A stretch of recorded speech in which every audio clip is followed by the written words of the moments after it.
So let us compute some more cohomology rings. So consider a closed manifold M of dimension n and say F is a field. If M is non-orientable, then you take F as Z2. So then H n minus k m comma f, this has a basis alpha 1 to alpha m. So the dimension is m here, and this cohomology group HK, this has basis beta 1 to beta m. So notice that the dimensions here are the same. So again, notice that this n minus k plus k is n. N minus k plus k is n. So you can also write this as, some I plus j is n, instead of writing it as n minus k and k. But the point is that the bases are the same, alpha 1 to alpha m here, and this beta 1 to beta m. So number of elements are the same, m here, m here. Whereas this Hn, since m has n dimensions, has single basis lambda. So this is one dimensional space. So this is one dimensional. Now you take alpha I cup with beta I, you get this basis element lambda. Now if I is not equal to j, then this will be 0. So alpha 1 cup with beta 1 will give you lambda, alpha 2 cup with beta 2 will give you lambda, alpha m cup with beta m will give you lambda, but alpha 1 cupped with beta 2 will give you 0. Now if by chance there are torsion subgroups in this, you just forget them, you just modulo them out.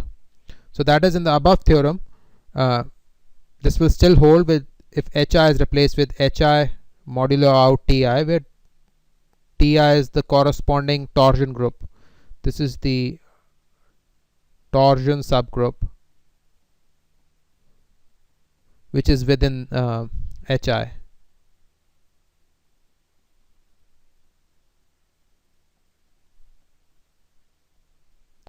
Now we come further and discuss the ring structure for this RPN. So the ring structure is like this.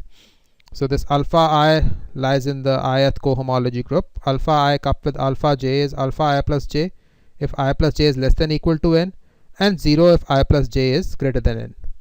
So first, the homology groups are Z2. Now if the homology groups are Z2, then this is Z2 for I equals to 0 to n. So once you know the homology groups, just compute cohomology groups by applying universal coefficient theorem. That is it. So you just use universal coefficient theorem, and that will give you the cohomology group right here, again for I equals to 0 to n, and otherwise it will be 0. So by the above theorem, so by this result right here, if I plus j is n, then for alpha I in hi and alpha j in hj, alpha I cup alpha j will generate hn, and hn is non-zero. You see, for I equals to n, you will still have a non-zero cohomology group. So this will generate hn. And obviously, if I plus j is greater than n, then the cohomology groups are 0. So if I plus j is, this cohomology group for greater than n will be 0, because this is Z2 only from 0 to n. So for greater than n, this will be 0. For equal to n, we have shown that this is alpha I plus j, because this is alpha I cup alpha j. So anyway, alpha I plus j generate hn, but this hn is also generated by, alpha n. But I plus j is n, so you are writing it as alpha I plus j. So this generates this just by this theorem, because this cup product generates the single basis. So this cup product is generating the single basis here. So alpha n you are writing as alpha I plus j, which is alpha I cup alpha j. Now we are worried about the case less than n. Now if it is less than n, then you have this embedding. RPM naturally embeds into RPN, and by cohomology ring structure, there is a contravariance.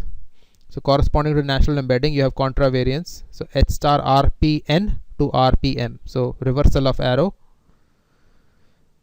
But now alpha I cup alpha j generates H star RPM, because I plus j is m. So So now instead of n, you have m here and rpm, n dimensional here. So now this generates rpm. So that's its pre-image cannot be 0. So pre-image is non-zero in h star rpn.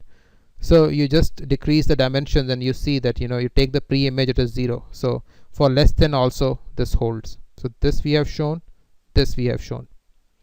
So this is the cohomology ring structure for H star RPN. Now just copy the same mechanism for H star CPN. So first is cohomology groups for this space are in even dimensions. So I equals to 0, 2, 4 all the way to 2n. So you know that CPN is this is complex space, so you have to multiply by 2 everything. So again you use universal coefficient theorem, and that will give you the cohomology groups here. So it is easy to compute homology groups. From there you can use cohomology groups, which will be this. For I equals to 0, 2, 4, 2n, this is integers. So again, if I plus j is greater than n, this will be 0. So alpha I cup with alpha 2j, this will be 0 if I plus j is greater than n. You don't want to write like this. You can say 2i plus 2j is greater than 2n.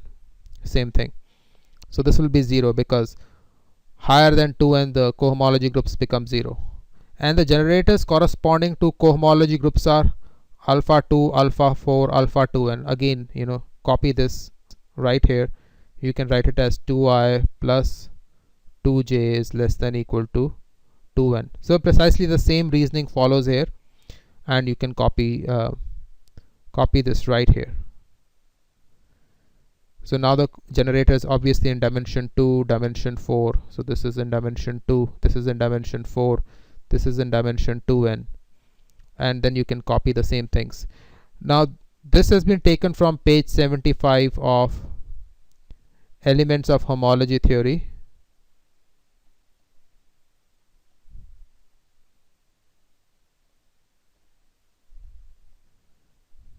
By Viktor V. Prasolov, and it has a large number of solved problems, and they give a really good understanding of how to work with cohomology rings and how to use them to solve various problems.